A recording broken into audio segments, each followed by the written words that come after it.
Hey guys, it's Victor here, and welcome to another video and to my home office. Today I want to talk about being transgender in the workplace. Throughout the course of this video, I want to just kind of step through my thoughts on my company and the area of my company where I work, and kind of my thoughts on that in relation to being trans. So first, let me start with giving thoughts on the company that I work for. A couple of weeks ago, I posted a video on interviewing tips for if you're trans or gender nonconforming or non-binary and trying to interview for jobs. Link in the card.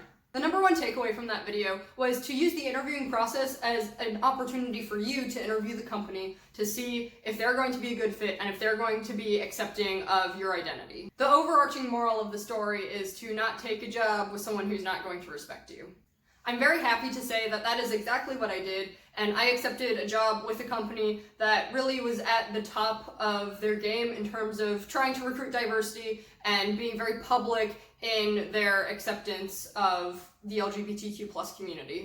So throughout this video, just keep in mind that the company that I am now with, which is the company I chose because it was kind of at the top of the list for inclusive places to work. So with that said, why is the company I'm working for at the top of D&I indices? I think especially for the LGBTQ+ community, one of the biggest reasons that it is a very inclusive and supportive place to work is that we have an employee resource group called Pride. Now, Pride's focus is essentially to foster community and professional development for all of the employees that identify as some kind of LGBTQ+. We have really fun social gatherings and various different activities and events for development and community building purposes. One of the things that I love most about Pride is that it does a lot of advocacy internally, advocating for a more inclusive workplace, for more education and awareness for people outside of our community, and also advocating for benefits. Within Pride at my company, we have a sub-team that is working specifically on gender issues. I happen to be a part of this sub-team, and so that's just a really cool opportunity where I get to kind of bring my experience to the table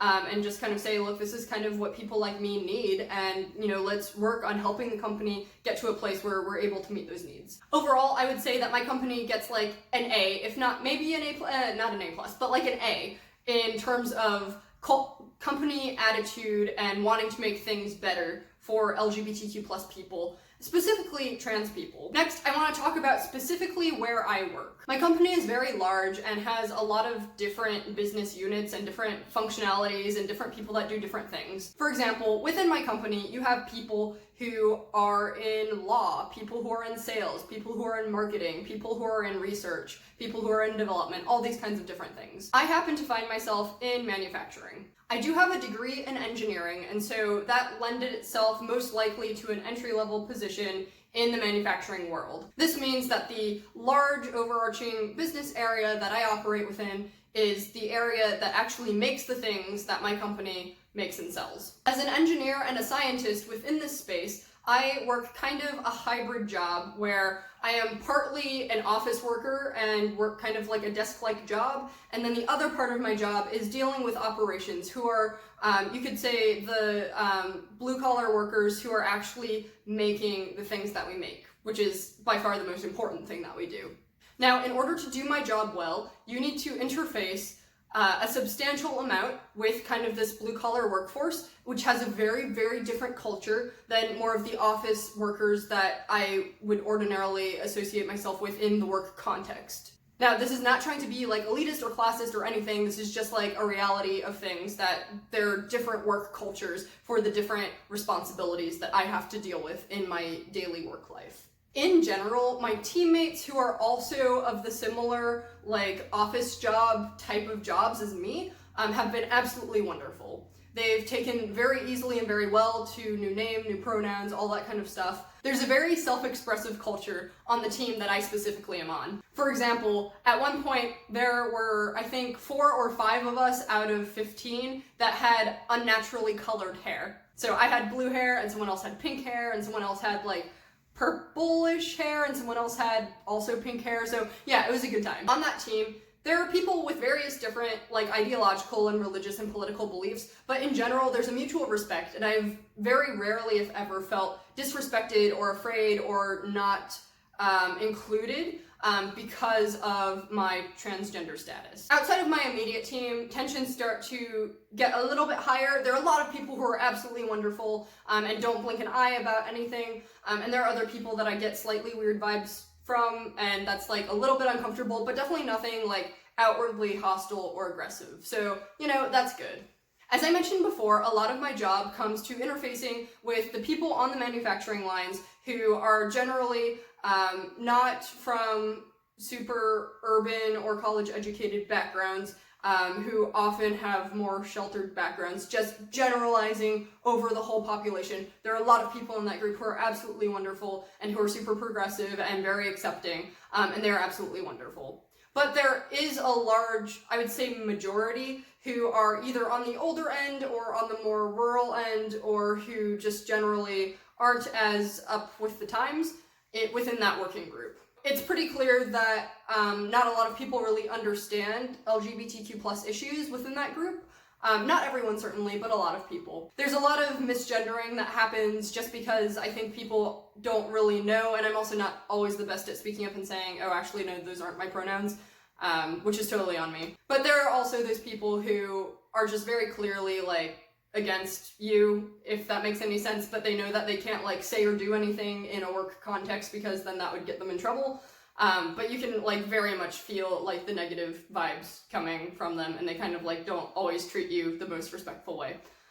So there's that. I would say that's not the majority of people, that most of it is more in this space of, like, ignorance more than anything, and, like, not in a bad way. Like, if you sat down and actually talked with them about it, they would try to understand and probably still get it wrong sometimes, but they would at least try to be cool with it.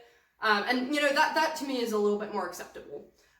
There is this much smaller subset that is just kind of like not really open to change and kind of like know a little bit what's up and aren't a fan. I'm very thankful that I have not experienced any outward or open hostility in my workplace, so that is definitely a plus. I'm really grateful for that.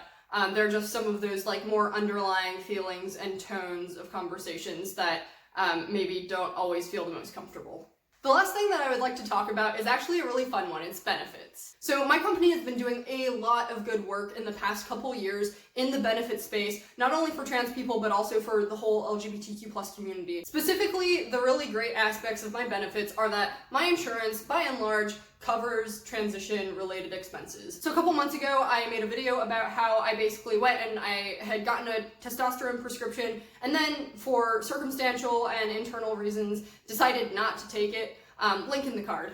But insurance did kick in and cover a little bit of the cost of that testosterone.